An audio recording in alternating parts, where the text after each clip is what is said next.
Sue, thank you very much for that nice introduction. It is a real pleasure to once again be here at these awards. It's always a terrific evening, and actually, in my judgment, gets better every year. As Focal International's Chair of Patrons, I see myself as being an ambassador for the organisation in everything it strives for in promoting the value of the footage industry.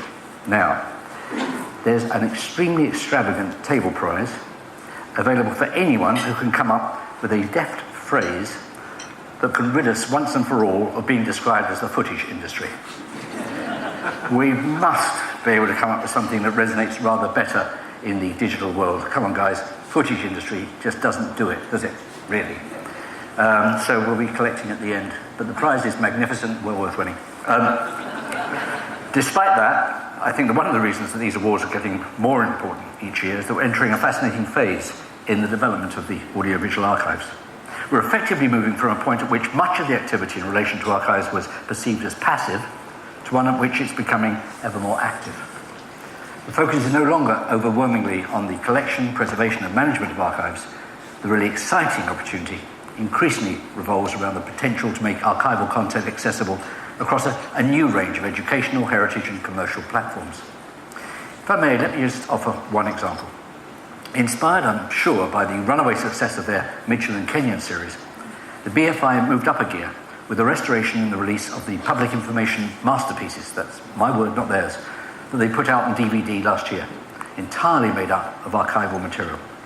The British Transport Films, Land of Promise and the GPO film package, all of them, to my mind, absolutely fantastic. Whoever, and I think it was probably Sam Dunn, was responsible for the decision to package and market these films did a tremendous job. To me, this is the BFI stepping up and quite brilliantly fulfilling an important national role.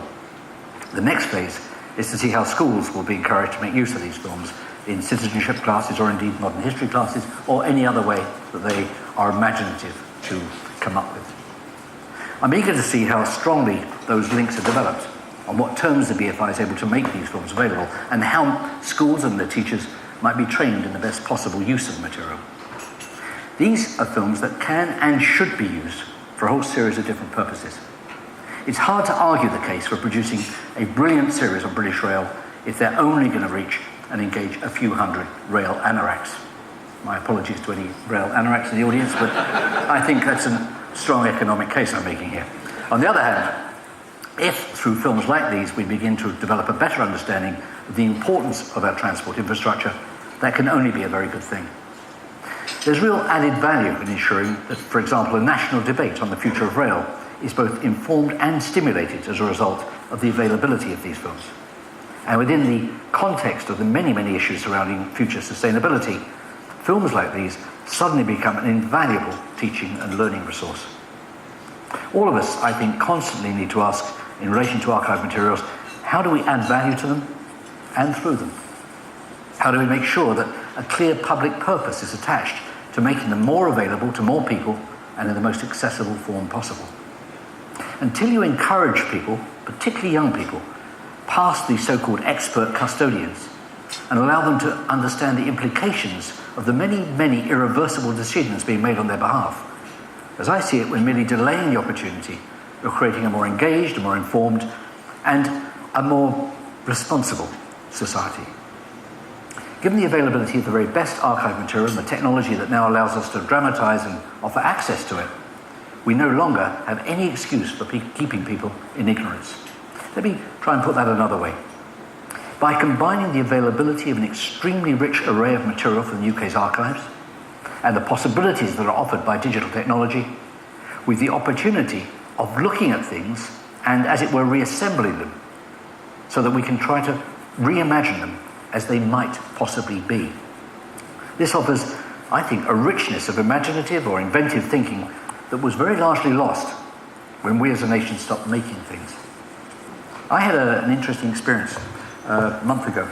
I was attending an EU conference in Prague, and one of the things they organised for us was a trip around the Prague Castle and the Prague Castle Museum. Part of the Prague Castle Museum is the Museum of Childhood, and I spent an hour and a half there, and it was actually a rather fantastic museum. There they had the best collection I've ever seen of 19th century and early 20th century toys. And what I realized, looking at them, was that all of them, almost without exception, were about learning to do things. The whole concept, it seemed to me, of 19th century, particularly 19th century toys, was introducing people to the world of work and its implications. They were fantastic, particularly German machinery, people operating machinery, doing things, and they're all miniaturized. And it occurred to me that as a very young person in the late 19th, early 20th century, your familiarity with the world of work and the potential of the world out there was far greater than I think we're offering to young people today. And that's got quite interesting implications to it. So, as you'll probably gather, I see this as a time of really immense opportunity for all of us. It's also been a great year for Focal International. We've secured the BBC's agreement to continue crediting archive footage where it is used in new documentaries. We've made a successful application to the Education Recording Authority to represent rights owners of archive content that's recorded off-air for educational purposes. There have also been encouraging discussions about the need for a collecting society for footage rights, in the light of the need to make archive footage ever more accessible. And equally encouraging has been the success of Focal International's work with Skillset and others to develop a strategy for archive training. This has already resulted in the funding of a new entrant training scheme and other professional courses, the development of which Focal International intends to be very closely involved with.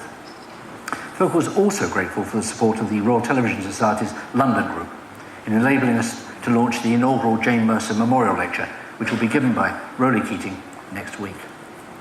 Without putting any additional and altogether unwelcome pressure on Roly, I think, in my judgment, he's been handed the most exciting new job imaginable.